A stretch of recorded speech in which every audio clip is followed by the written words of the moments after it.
Hello, everyone. You're listening to a Pima Community College campus update for Desert Vista campus. I'm Edgar Soto, the acting vice president. And with me today, I've got Eric Thompson. And Eric Thompson is an executive coach. He works out of Silicon Valley, but he's been helping us at the Desert Vista campus kind of develop some of our leadership skills, my skills, but also worked with other employees there at the campus. So welcome, Eric. And I just want you to kind of start things off here. Share what you do. You can share what we're doing and kind of what we've done. No, I love that. And I love being around you, Edgar. You really do bring the best out of people, man. Walking in this morning, people are, they gravitate towards you, right? Mm-hmm. So it's always energizing for me to be around somebody like that. And I think about that, right? A lot of the work that I do is around creating the conditions for people to feel seen, heard, and valued. So whether it's in schools or whether it's in, businesses, large organizations, startups, whatever the case is really around creating those conditions so people feel seen, heard, and valued and can perform at a high level, right? Mm-hmm. So when I say that I recognize that about you, I can see how that translates as a leader, and especially is felt throughout, the college here at Pima. So I a lot of times in my work, whether it's here or within an organization, we'll see those type of strengths. Hey, here's a guy, Edgar, man, this dude lights up a room. People love coming around him. Mm-hmm. He knows, ask about your kids, right? We roll in right here in the production studio and you're hitting Dan up about, hey man, you're walking better, right? I see those things and those things matter, right? Yeah. Sometimes we get so caught up in the world of busyness, right? That we miss what really matters. And what really matters is connection, right? How can we connect with the people around us? And when we can connect with them and really understand their lived experience, then we can earn their trust in a way that helps shape their development, right? So, for instance, our work here has been around getting, setting clear expectations, holding people accountable, but with the best interest in mind, right? It's not like accountability is a bad thing. When we really talk about our North Star here at Pima, it's around facilitating student, faculty, and business success, right? So our North Star, does this build community, right? Is this something that is going to allow others to really evolve and flourish, right? Mm-hmm. And add more value to our community here in Southern Arizona? Or is this behavior going to create a barrier for community? So that has been in a number of different ways. We've done it in the classroom setting. We've done some training, right? Mm-hmm. We've created some experiences for the leadership team over at Desert Vista to really express themselves as an individual and share their story, right? So we get to know each other a little better, as well as sitting down and having one-on-one conversations and getting curious and really learning about ways we can show up for them as leaders and help them facilitate building community. Well, it's been helpful because it's helpful for me in that, we've had a few times where we've met, but what's amazing for me is that you've helped me to simplify things. So I think sometimes we get too complicated and it's almost like paralysis by analysis. We get so caught up in, okay, I've got to get this right, perfect, this and that. And part of it is just keeping it simple. If it's what we're doing, like you said, does it build community? Then it's a green light. We're going. Let's do it. If it's not building community, it's a red light. We're not doing it. And if it's a yellow light, we're not sure. We've got to make sure that we're staying in compliance, following policy. We got to make this work. So that's one that we have those discussions. Yeah. But that's been really helpful for me. Well, I love that. And the reason I want to interrupt you, and I apologize, but I think it's important to emphasize the importance of the yellow light, right? When we set really clear expectations, this is a green light, this builds community. This is a red light behavior, this creates barriers for community, right? Mm-hmm. Continue to do in the green light, stop doing the red light behaviors, right? Mm-hmm. But the situations of uncertainty creates the conditions for people to be curious. It creates the conditions for people to be vulnerable and ask questions, right? Mm-hmm. And a lot of times, whether it's in a school environment, whether it's in a workplace environment, when people feel like they're misunderstood or they don't feel safe, right, psychologically or emotionally safe to be vulnerable, we can't build and exchange trust, right? We just can't. So creating a simple communication system that says, hey, yellow light, I need some help, situation of uncertainty, help me think through this, right? It just gives the permission that it's okay to be vulnerable, right? Which is an incredibly important skill for leaders to cultivate. Create those conditions for people to be vulnerable. Because because what you said earlier and what I hit on as well, the speed of business, the speed of life, it really does not allow us to slow down and focus on what matters most, right? Mm-hmm. What matters most here, this production, the studio is incredible, right? We got an incredible team back here. But ultimately, at the end of the day, Dan is going to remember that you cared enough to ask about his leg, Mm-hmm. right? That you saw him as a human, right? There's a lot of responsibilities he's juggling around here. But at the end of the day, you created the opportunity just to feel like empathize with him, right? Mm-hmm. And really connect. So I point that out. And some of that I want to say, and I don't mean like, I don't even think about those type of things when I do them. They just kind of come now because I truly care about, Right. hey, how's he doing? What's going on? And I really want to set people up for success. But the other thing that stands out in our meetings is that, like, a lot of times we have some morale issues, some challenges, like people aren't feeling seen, heard, and valued. And then now they've got to have, then a student walks into their office, right? They're an advisor, they're a faculty member. And you mentioned something about HULUC and intersection of influence. And I believe that totally. Can you kind of share that a little bit? Because I want people to hear how that happens, that intersection of influence, and how we can make sure that we see that person in front of us, not as who they are right there at that moment, but who they can be and that better version of themselves, that student. Tell me a little bit about that. Yeah, man, you're going to get me excited right now. Okay. And I love talking about this stuff. But yeah, so the HULUC really is Jim Collins, right? Good to Great. He's written a number of leadership books, and he coined the phrase HULUC in reference to, hey, we talk about luck being, when opportunity and preparation kind of meet, right?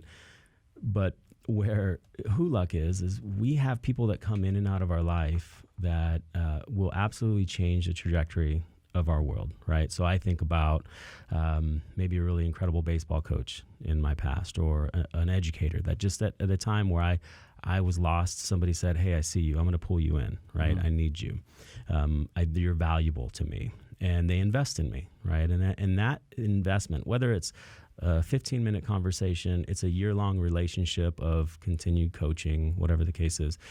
It's just that it's like I feel like, all right, I don't feel as lonely, I don't feel like as lost, and I have some support, right? And their belief in me really propels me to continue to grow and push my boundaries, right? In a sense of, well, I thought maybe I could have successfully achieved this. Well, they pushed me and said, I think you're meant for more, right? And we all have those people in our lives. But what we forget is that we have an opportunity to be those people in other people's lives, right? And I think that's where we really got to be conscious, especially as leaders or faculty members or, student service leaders here on campus, is recognizing that we're meeting people in a pretty vulnerable point in their life, right? College, right? They really are at a place where their parents maybe influence them to go in one direction, their friends are influenced to go in another direction, and maybe they're not emotionally connected to either one of those directions. So they come here and maybe they get exposed to an experience such as this, right? They get to play with technology. They get to, do some film editing.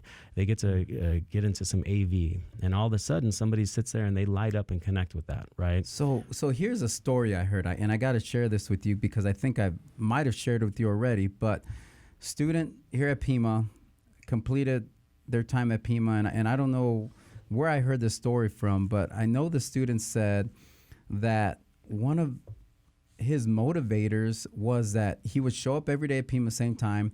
There was one of our grounds guys was out there and said, hey, got to know him, said, hey, how you doing? How class is going? What, and there were times that individual said he got up and went to school because he knew he was going to see that guy and was concerned about him. And that kind of got him through. But he wasn't an advisor. He wasn't a vice president. Right. He wasn't a faculty member. Yeah. But he had that kind of influence on I a love person. it. And that's a beautiful example of HULUC, man, right? So that individual, right, the employee that's working out field maintenance or whatever the role was, that's HULUC. Recognizing that he has a moment to show up in somebody's life, stop all the chaos, and just say, I see you, I hear you, and I value you. And that exchange was so influential in that student's life that they wanted more of that, right? So that's what they woke up when their feet hit the ground. That's what they're thinking about. That's the level of influence that we all have, regardless of title, right? The other thing you talked about, and this is what that employee realized, right? You mentioned intersection of influence. This is something that I teach all the time, right? So the idea of working in business, it's always profit, right? People are like, okay, well, what's good for business? What's good for business? Well, the idea of that, we got extrinsic motivators and we have intrinsic motivators. Intrinsic motivators, this is important to me, right? I want to do this because this is what I want to do. We're kind of getting pulled towards something. Extrinsic motivation is getting, extrinsic is getting pushed, right? Well, my parents or my friends or my company, my boss, they want me to do this, right? So we're getting pushed towards something. Intrinsic motivation is a much more, that's playing the long game. That's going to get you a lot more out of being a leader. If you can tap into what matters most to somebody, and the way you find that is you hear their story, you connect with them, right? You slow down, you see who they are, you learn about what matters most, and then you position what matters to you in business, or as you, right, here at the college, and right now maybe we're really focusing on dual enrollment, right? So maybe that's a priority. And so we're going to put a lot of energy behind that. Well, somebody that's not a part of the dual enrollment process, what are they going to get excited about, right? If their job is not connected to any support of advancing dual enrollment numbers, how can we meet them and still get them excited and connect with the intrinsic motivation? And that's meeting with the intersection of influence, right? Hey, this may be a priority right now, but what matters to you? And then how can I meet you there and tie you into what matters to the business? So it's finding that intersection. So when we can find that intersection of what's good for business and what's good for people, then we can connect with them we can connect them and motivate them intrinsically. Now it's not about me pushing them. They're focused, they got clarity, and they're going to move towards it. Yeah. Well, I'm just fascinated by what you do because I knew you as a student. So for those who don't know, Eric was actually a student here at Pima Community College. And so he actually now works as an executive coach, like I mentioned, in Silicon Valley with companies like Google. And I'll let you mention some of these companies that you work with or businesses. But you have an amazing way with getting the best out of people. Like every time you've come to Desert Vista campus and met with our faculty, our staff, our employees there, it's like you just shot a shot of energy, enthusiasm, because we're able to do some things that we didn't think we were able to do. But okay, so here's what I want to ask you. Well, thank you for that. I just want to honor you. I appreciate that. And I'll because accept it's that. been amazing. With some humility for sure. But in your perspective, because you work with these amazing companies, you worked out in San Jose and you worked with the Catholic priests in the community and having to facilitate these tough conversations. You've worked with in the South where they've talked about the Confederate flag and a community that was against it, a community that was for it, some complex conversations for sure. You come in after school shootings, after rapes, after bullying, like you see all these things going on and you've been there to have to facilitate and try to create some community and try to create some connection.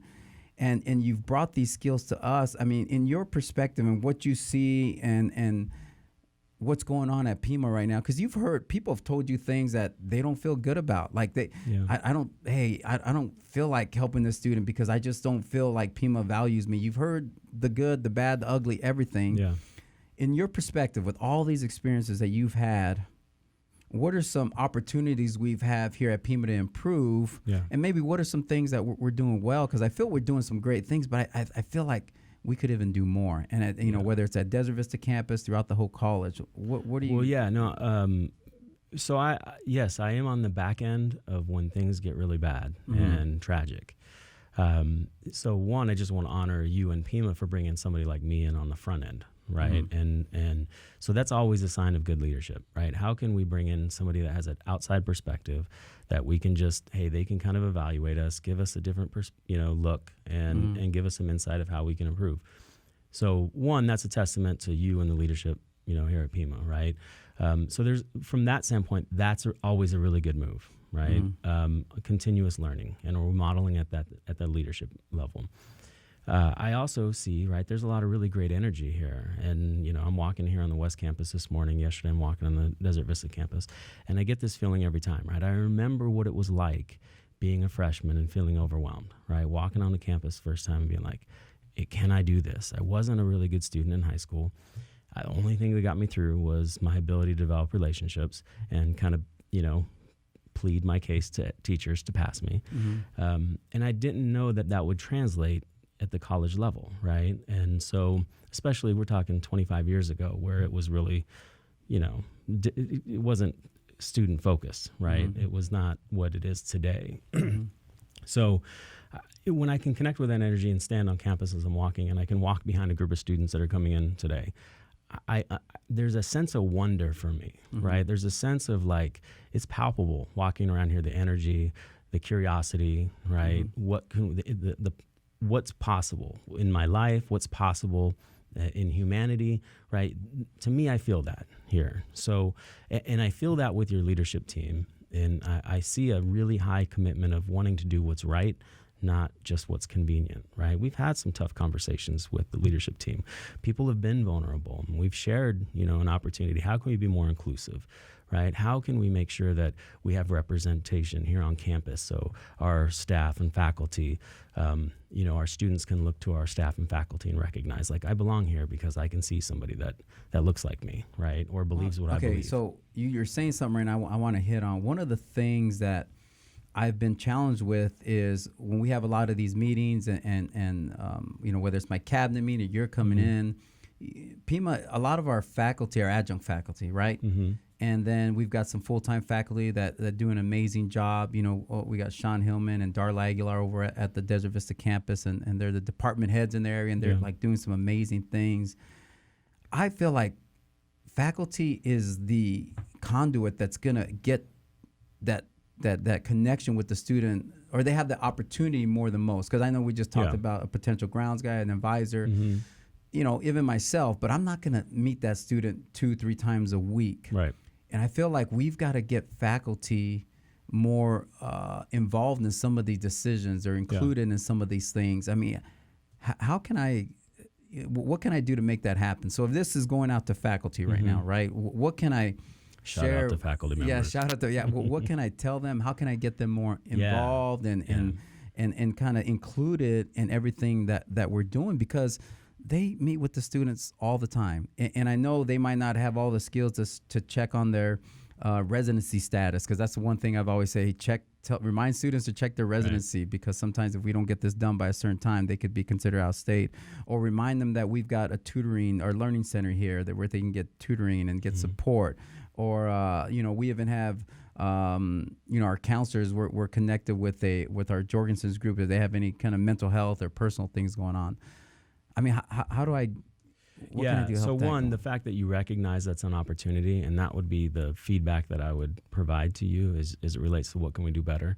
To me, the faculty, right? We're not going to have any success in creating a successful student experience without the faculty being fully on board and understanding, we all have the same expectations of what that looks like, right? So here I've been here. This is my 3rd or 4th time working with Pima, and I've yet to be in front of the faculty, right? So that tells me that they're not, for whatever reason, they haven't been included, whether it's because I come in the summer and they're not here, that's a legitimate reason, right? But I've been here on campus when they're here. And we heard from a faculty member yesterday where it was kind of like it made no sense to them. How were we the last people she mentioned this is the first cabinet meeting she's ever been invited to.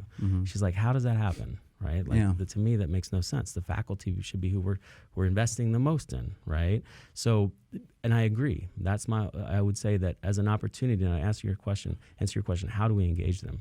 We just have to be a deliberate and consistent effort, right? We're going to open an invite, right? Talk about your cabinet meeting. I think, how many people did you start with? The first meeting, how many people did you invite? Well, I mean, it was already set, but it was about 9 people, but 9. I've included, that's what I'm saying. And I know there's some, sometimes meetings could get too big, right? Right. So there's but that balance. But my point is, you started at 9, and yesterday was 19. So you've made a deliberate effort to expand, throw out a bigger net, invite more people in, and create an opportunity to let them contribute, right? Yeah. So it's the same thing with the faculty. We just have to find out where to meet them, right? We put so much on their shoulders. How can we create an experience for them that they want to be involved?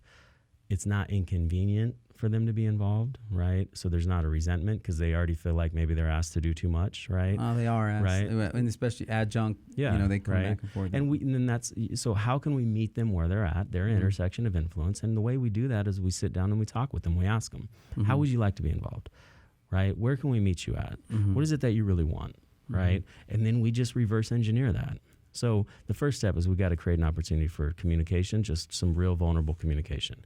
And you're being vulnerable right now, right? You're recognizing that, hey, we haven't done a great job, including faculty. So now you're owning that, right? And you're already inviting them in, saying, "Listen, we need to get better. Help us get better." So they don't feel threatened. There's no like fear involved, right? So this is what I want to know, and this faculty that's out there is that, like, how can I best serve you? I mean, and that's my question to them. Like, how do they want to be communicated with? How do they want to be included in a lot of things? Because what you hear all the time, everywhere, not just at Pima, communication is terrible. Morale's never been, Right. those type of things. But everybody wants to be communicated differently. Some people appreciate the emails. But there's like our students, they don't answer emails, right. So some might want to get connected with texting, a phone call, or maybe go visit their class. I got to share this with you. I've shared this with one of the other podcasts. We had our all college day, right? All college day, everybody got T-shirts with colors of their campus, or not colors of the campus, but like specific to their campus. Like Desert Vista had gray shirts, West Campus had orange shirts or maroon. So there's a bunch of different colors. And in order for all the employees at Desert Vista campuses to get their T-shirt, they had to walk into my office and get the shirt and get the size. So I met more faculty that way than I ever had. Right. And I was like, wow, this is like, I don't know how to, how to work that so I can do something similar to that. Right. But you captured that. You recognized it wasn't intentional initially, but now you recognize there was an opportunity. Wow, that worked. So how can we expand upon that? Right. Yes. So that's a behavior, right? Because everything we talk about here is behavior based. So you created an opportunity. There was an intrinsic, need to want to represent at all college day. They knew that they didn't want to be there without the shirt and not be a part of, right, and represent. So they're all going to know that, okay, we're going to go and pick this up.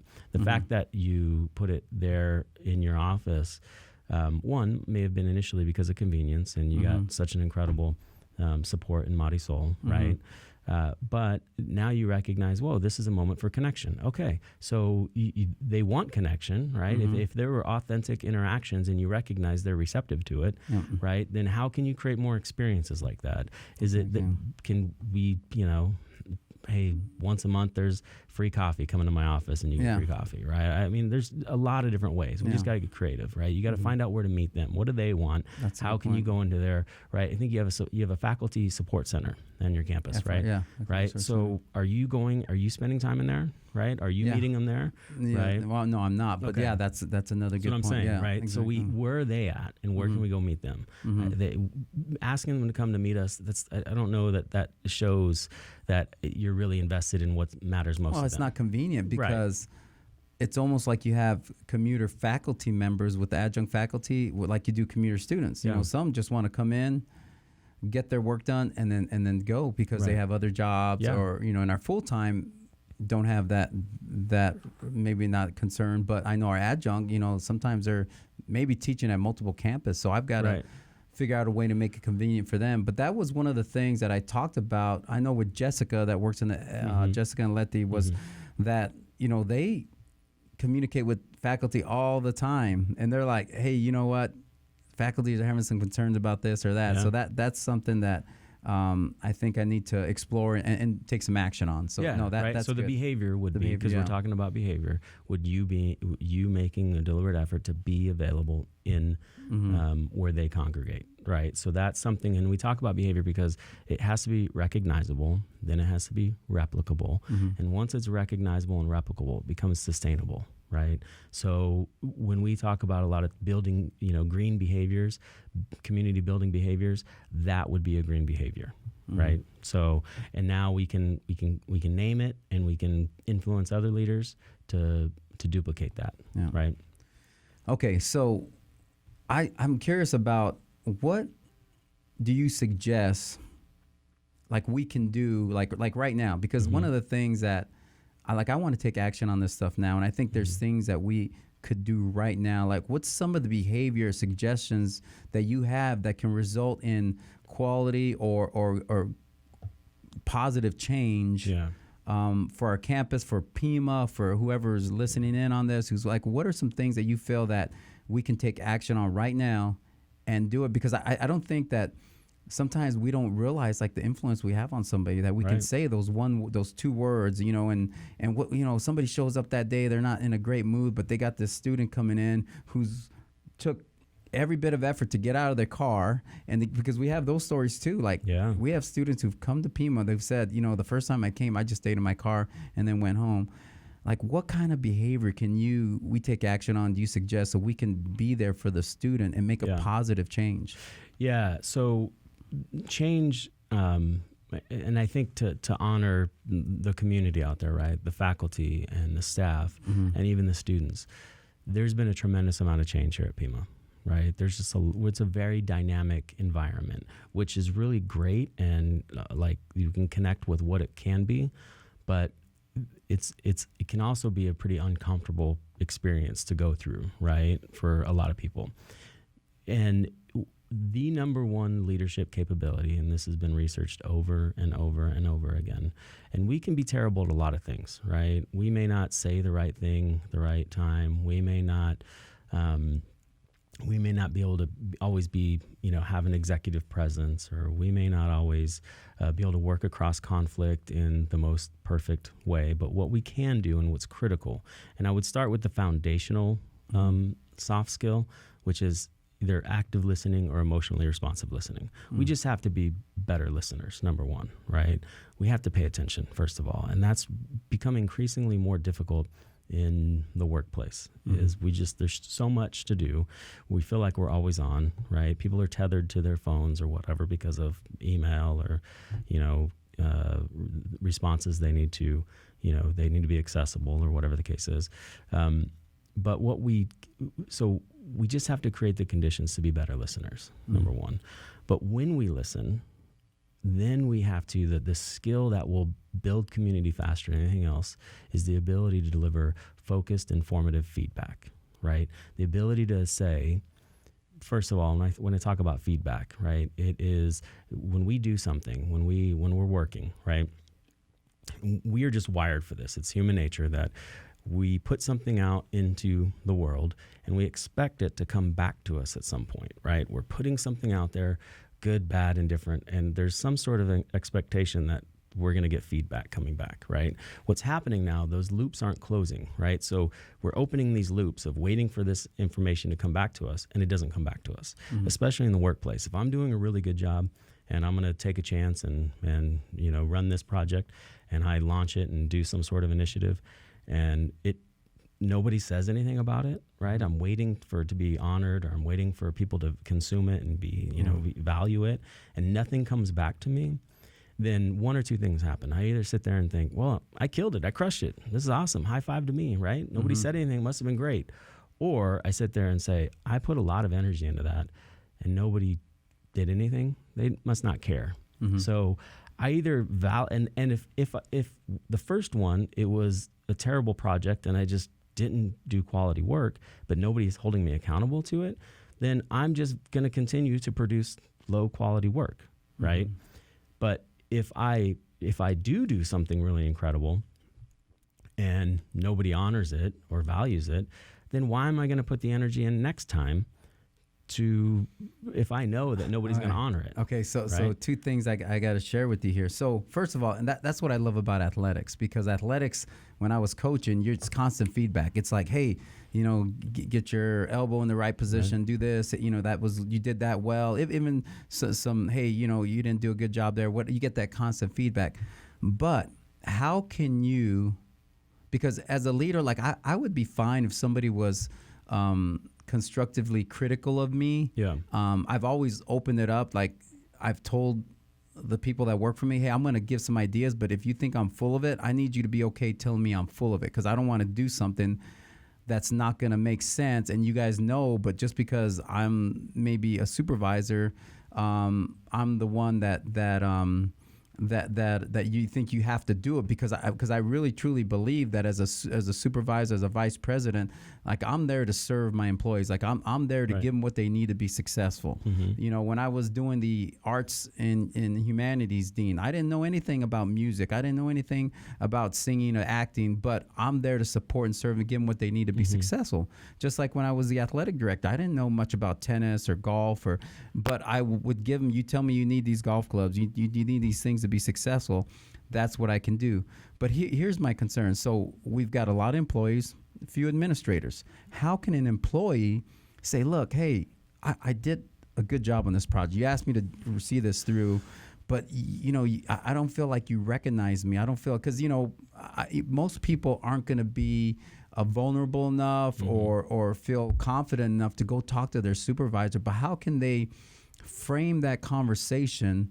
Because I know our administrators here, we have some amazing people, and they really are caring and compassionate, and they care about students and about their employees. I think some of them might not even realize they're doing it. Like I would want somebody to come up to me and say, you know what, I just did all that work on that pathway for you. I created this schedule for you, and you didn't tell me anything back. And I can come back and like, hey, you know what, I'm sorry. I really appreciate that you did A, B, and C and this and that. Like I want to know, like right. I want to know, get feedback from my employees saying, hey, this is how you can honor me. This is how I appreciate feedback. You can get me a Starbucks card. You can, you know, give me some time off or whatever it might be. I mean, how can an employee communicate with their up? You said a lot. There's a lot going on there, right? Yeah, I can go for a while. No, I'm just trying to capture it all, right? So, because I really want, I recognize that this is a pain point for people. Yeah. Right. And when if I can't give you something of value that the listeners right now can really use, then this is a waste of time, right? So I just want to make sure that I'm understanding.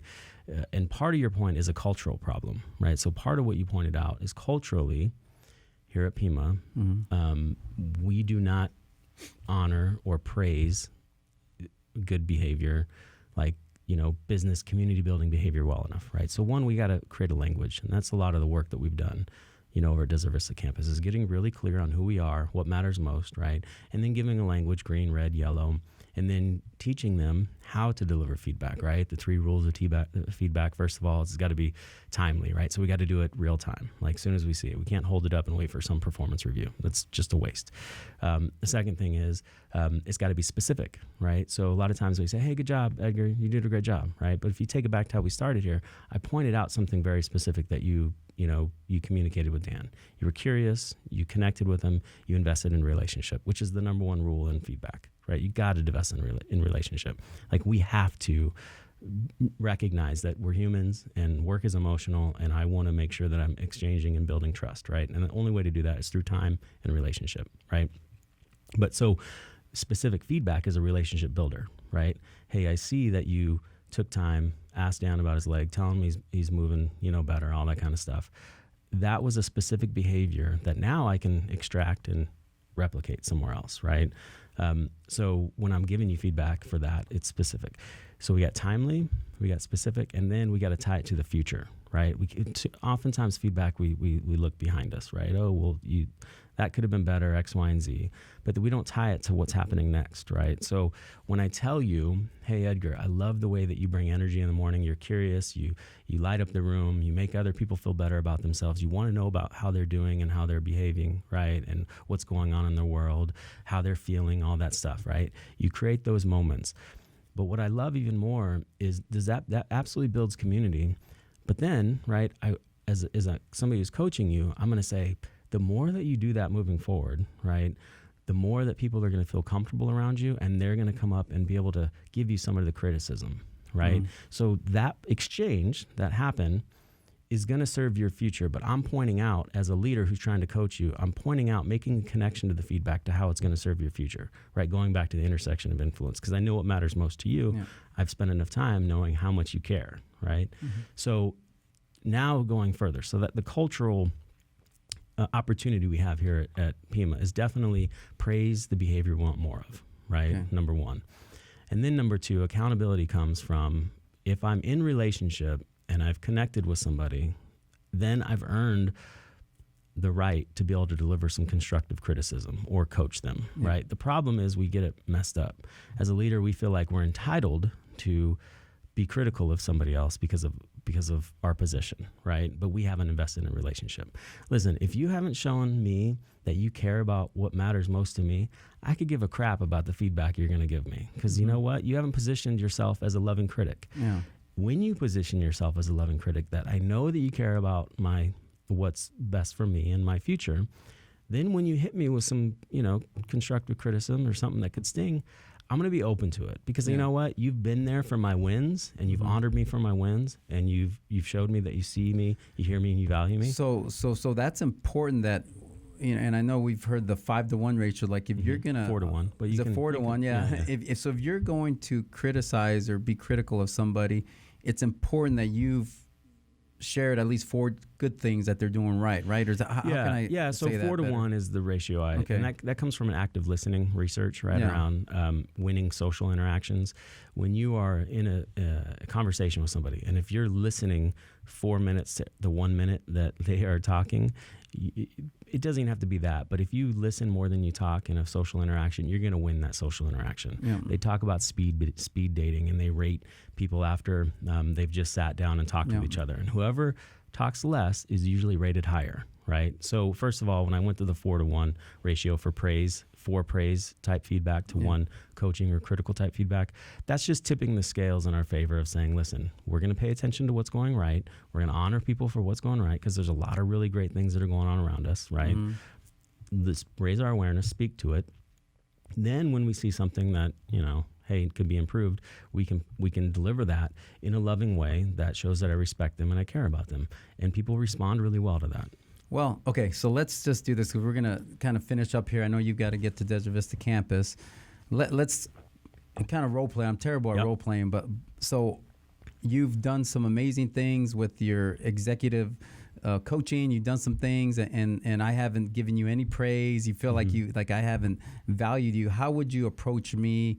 And I'm saying like it's same thing. Like say if my assistant Marisol or Luis or Walter feel like they did a project for me and they're approaching me, how would they approach me, or anybody would approach their supervisor to make them realize, hey, I need this kind of feedback? Yeah, before we go into the role play, first of all, for any leader that's out there, anytime somebody comes to you and asks you, hey, how am I doing?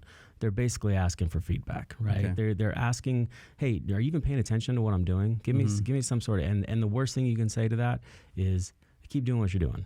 That's basically saying I haven't paid enough attention to really care, so I don't got anything, but just keep doing what you're doing, because you're creating an inconvenience for me. You're not in here doing anything wrong, so you must be doing fine, right?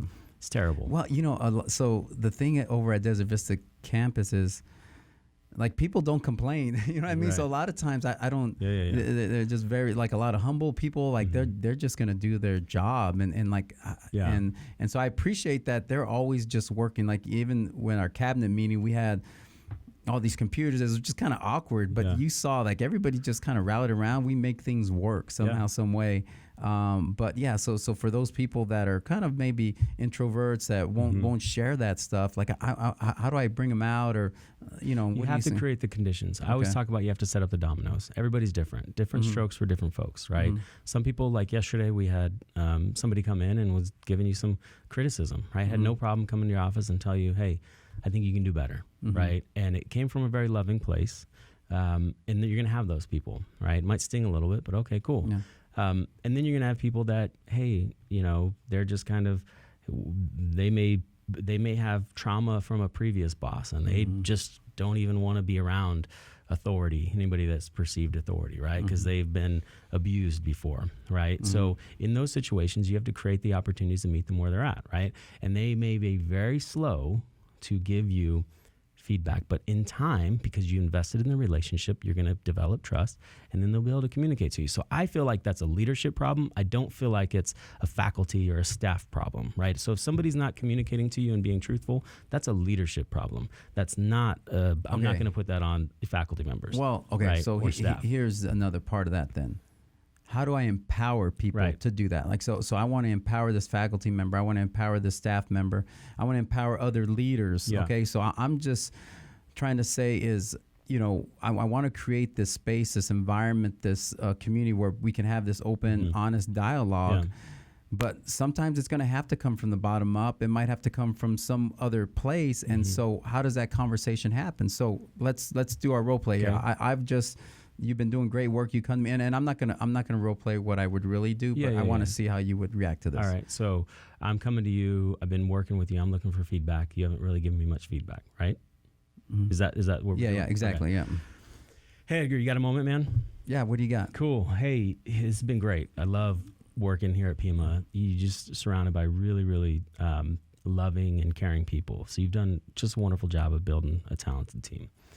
One of the things that I would hope is to really make sure that I'm serving you in a way that builds community, pushes you out of your comfort zone, and really make you feel like our investment is not only serving you, but serving, is felt by the students as well, right? So have you, from your perspective, what's working? Right? What am I doing well for you? Well, you know what? You're doing a good job. You keep it up. Yeah. So I appreciate that, man. I really do. And I love that. And I know that you hold me in high regard, and but I really want to be able to, I need some more clarity around what a good job means to you. I don't know what a good job means, right? So when you say I'm doing a good job, help me understand. Give me an example. Oh, wow. All right. I see what you're saying now. Well, I think you did a good job. You met with that with the individual that's one of our grant program, and and I saw some awesome exchange that happened, and it felt like he was able to get specific on a few things that he was like trying to do to develop him, and I thought you were able to facilitate that in a real positive way. And I saw him when he came out of the meeting with you, just very positive, excited, and just like had some. I could see the future and some potential possibilities. So that love that. Thank you for that. And what I'm hearing you say, just so I really understand it, is that the time I invested one-on-one with your team, you feel like serves and supports what matters most to you. Yeah. Is that what I'm hearing you say? Exactly. Yeah. Okay. Yeah. So you want me to continue to do that? You want me to continue to meet with individuals one-on-one while I'm here? Yeah. I think that would be helpful. And then and I apologize for just saying good job, because I think what helps for you and the way you want to kind of be honored and supported is that I need to be specific when I share some of these things with you. Is that right? Is that fair to say? It helps me, because when you're specific, then I can continue to leverage that behavior, right? It's obviously working, gotcha. Right? And now, conversely, do you have any feedback for me that can help me improve or serve you at a higher level? Right? Have you seen anything that maybe you would like to see more of, or that I haven't done or invested energy behind? Because I really am committed to your success, man. Well, so I know that you're out in Silicon Valley and you got drones flying around and you're like on the cutting edge, innovative. You come across some amazing people, and you have probably some meetings, from what I've heard, with some really people that are highly regarded, not just in the technology world, but just in the world, like in our country.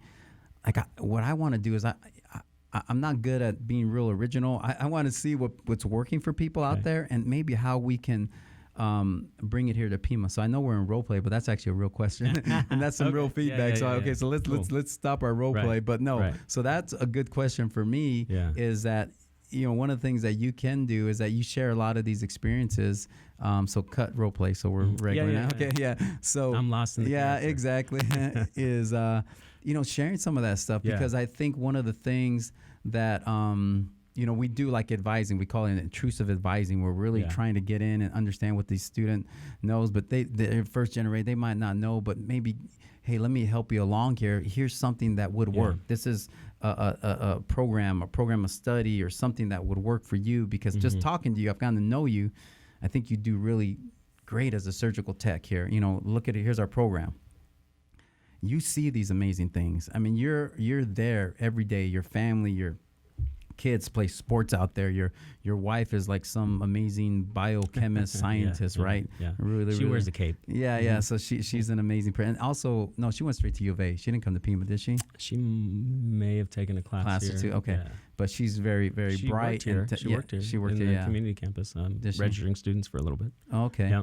So you see all these things that people are doing, right? And you shared with me like the OKRs, right? That book that Google uses to objective key results. Like, what are like I would like for you to share some of those things and say, hey, here's some things you could use at Pima that I saw over here at Amazon, or I saw. So one, to answer that, first of all, we like to think we're smarter than we are out in Silicon Valley, and a lot of things we haven't gotten right. So, for instance, right, we think it is the most diverse place I've ever lived in my life. Right, I'm from Arizona.